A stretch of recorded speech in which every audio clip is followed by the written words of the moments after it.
Well, this is the latest little acquisition. Had a little win on eBay. Got this for a very good price, and considering it's never been used, though it is a few years old. The guy was given it, or got it as a present, but never used it.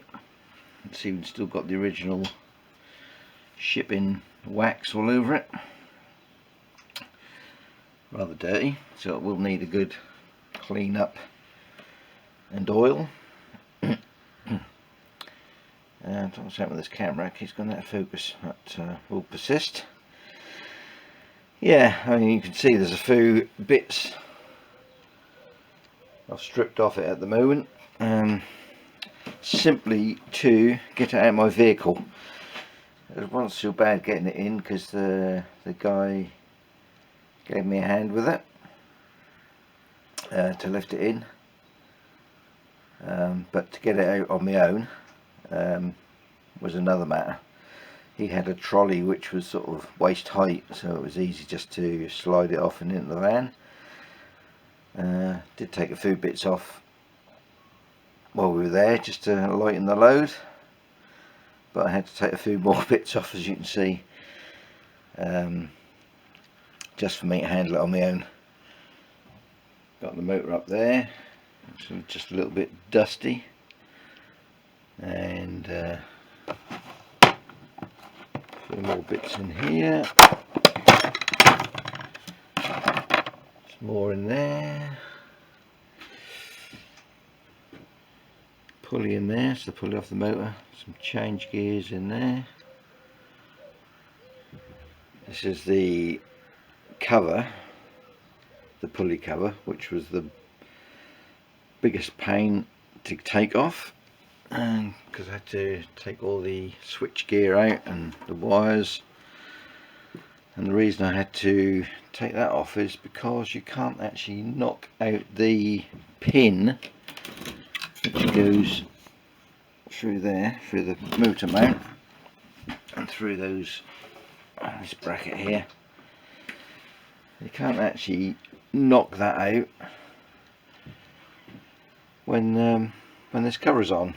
So I think the first thing I'm going to have to do is drill a hole, I think it's around here somewhere, work out where that pin goes in, just so I can in future just knock it out rather than having to take all this off if I need to do any maintenance on the motor or anything. What else we got? Chuck is in there.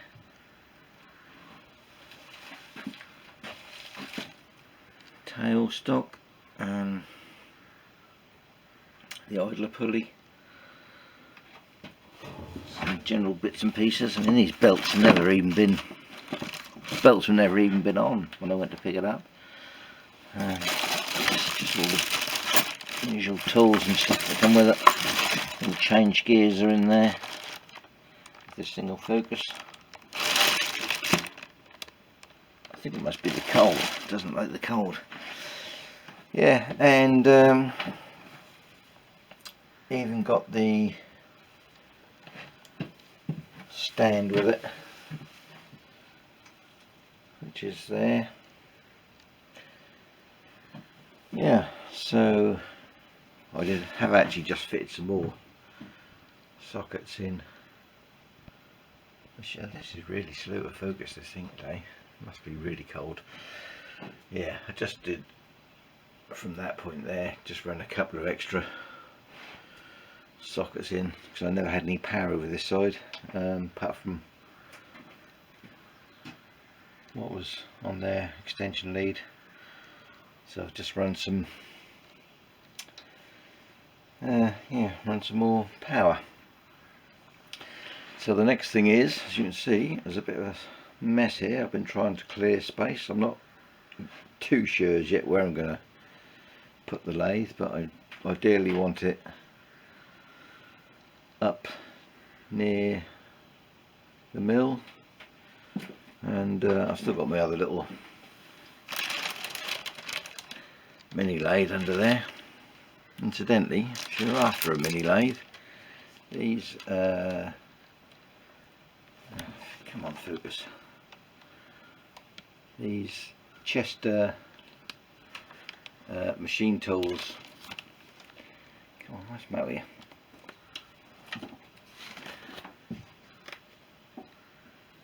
That company there. Mini lathes are actually very good. Yeah, these Chinese lathes, some are good, some are bad. I was so impressed with that. Yeah, my mill was even got a Chester in that, and you know, happy not looking out for a bigger lathe, because that mini lathe I've got is has only got a 4-inch chuck in. This one is Clarke. Oh, by the way, it's a Clarke CL430, which has a 5-inch chuck, and it's belt driven, and you select the speed by the belts, by the pulleys. It's not variable speed, which is really what I've been after. I have been looking at other lathes. I considered, there's a bigger one that Chester do, DB10V I think it is. I did consider that. Or the Warco WM240 was another one I was looking at. I was even looking at old Myfords and things, but troubles with them, you never know the state of the ways, how worn they are. Yeah, so I had a little bid on eBay on this, and luckily there was only 2 other bidders, and like I say, I got it for a very good price. Got it for 870 odd pounds. List price for these is somewhere around 1400, and it's an extra couple of hundred for the stand. So yeah, all in all, not a bad price, I think. So yeah, next thing is to work out where I'm going to put it, and then once it's in place I can start putting it back together, clean it all up, oil it up, and yeah, we should have a very nice little lathe, and I'm sure there'll be a few more little upgrades and things I shall do to it. One of the first things I was thinking is maybe a speed counter, rev counter on the spindle might be useful, to see how accurate the speed is with the pulleys. But yeah, I'm quite happy with that. That's yeah, I guess it's a few years old. The guy couldn't even remember how long he'd had it, but like I say, it's never been used. Motor runs lovely. Did spin the motor over. Yeah, so that'll be the next little project we'll be doing in the workshop or in the shed. That is the stand all together. Floor isn't particularly level here, so I might have to just shim it up a bit, but seems reasonably stable. It is only sort of sheet metal, 1.5 mil maybe, possibly 2 mil. Yeah, I suppose if you wanted to strengthen it at all, you could just put some square tube either side, or make some kind of subframe. So we'll just have to see what it's like once it's all up and running. I'll just need to give that a bit of a clean down. Then got to get that on there, and I think probably the best way would be to use the lift. So I'm going to have to move the bikes out, slide it on the lift, and then try and get it on there. So once I cleaned it, that'll be the next thing. this is where I had a bit of trouble, where I had to take this case off to get the motor out. The actual mounting pin goes through there, but obviously you can't push it out either way because of that is in the way. So I've just marked a hole there, or marked a put a mark there where I want to drill a hole, so in future I can just knock the pin out either way. So I've only just got that temporary bolted on, a couple of bolts, so I'll drill that and then that can go back on. All assembled, just taking a couple of, well, day and a half really, to put it all back together, including the base, and obviously clean it all up, oil everything where it should be oiled. Yeah, so it all seems to work quite well, nice and smooth. The thing that took the most time was working out the electrics. Sorry, having camera focusing problems again.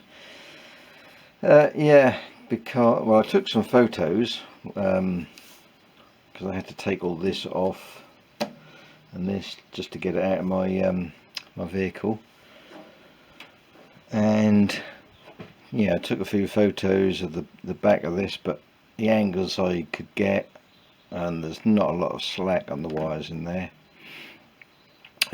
so yeah, it was a little bit of head fuck really to try and work that out. I did download a couple of diagrams which sort of helped, but it was basically just a case of really tracing the wires, like from the plug through into here, and then the ones to the motor and the ones to the interlock switch, which is in there, that one there, and just kind of tracing things out with the multimeter really. I think the only bit of damage I found was on this belt. It looks like that's had a little bit of a nick in there, so I might have to get another one of them, but there's no wear in it at all. It's never been used. Yeah, so yeah, like I say, the hardest bit was working out the electrics. I'll try and do a drawing, because the problem with this is that you've sort of got the coloured wires coming in from the mains and the ones going away to the motor. Everything else, every other wire is black, so, and they're sort of interconnected. And I did have a couple of the wires actually pull out because the connections weren't very good at all, so I've had to resolder a couple of connections. But it does work.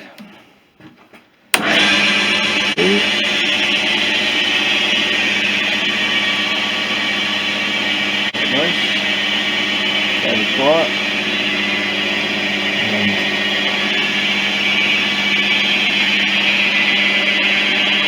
drive on there on the lead screw. That works quite nice. It's forward and reverse under there, which you have to stop to do the reverse.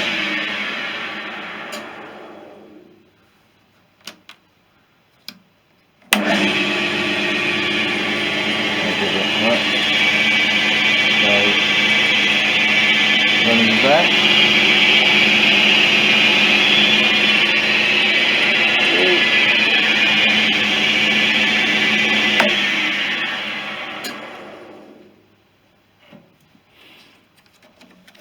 Put that back and forward so I don't forget. Yeah, there's a couple of things a little bit unusual, I suppose, for a mini lathe, and I'd class this as a mini lathe.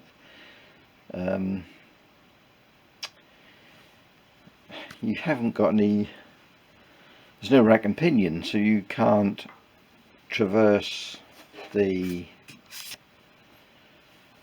carriage only by the handle at the end here, or by the power feed, which is strange. It takes me getting used to, although I have seen I think I have seen something on YouTube where a guy had actually fitted a rack and another hand wheel down here, made a plate to go on the apron and a half nut I think he'd made, so that might be something to have a look at. And the other thing I don't really like is you got the motor is quite exposed there to chips, so I think I might make a guard for that at the very least, chip guard for the motor, and possibly something at the back here as well to come off the back here and up. Gonna need a large piece of sheet metal for that. Yeah, but apart from that, all seems okay. Yeah, I'm quite pleased, and for what I paid for it, for what is basically a brand new, well, unused machine. You know, well, you can't really complain about that. There's a few little dings here and there, which I might even done when I was moving it all around, but I'm collecting that, you know, that's just a bit of touch up paint will sort that out.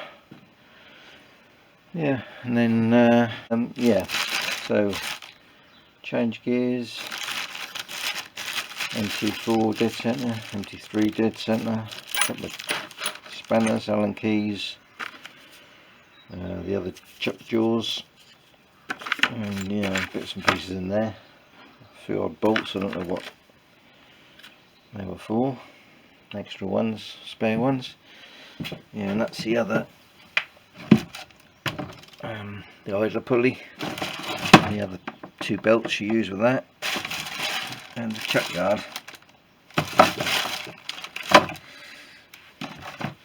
Yeah, so all in all, quite happy. Yeah, and a few little mods I like to do, or things I like to make. A carriage stop would be a first thing I think I'd like to try and make, because I don't suppose you can buy anything for this. Yeah, like I say, guards and a black splash, stuff like that. Taco on here would be quite useful. And oh yeah, because my other mini lathe, there's an MT2 in here for the chuck, so yeah, I'll just order another one for that. And the next thing I'm going to have to do before I do anything else is sort out this lot in here. I think I am going to have to put that there. It won't go in that way, unfortunately. So it's going to have to go this way, but I think I'm going to have to move that all out of the way. You know, because you need to drop this down if you change gears and everything, speed change and all that. Yeah, so that's all a bit of a mess in here at the minute, so that'll be the next thing, to try and sort all that out. Also got to find somewhere else to put the bead blaster cabinet. Yeah.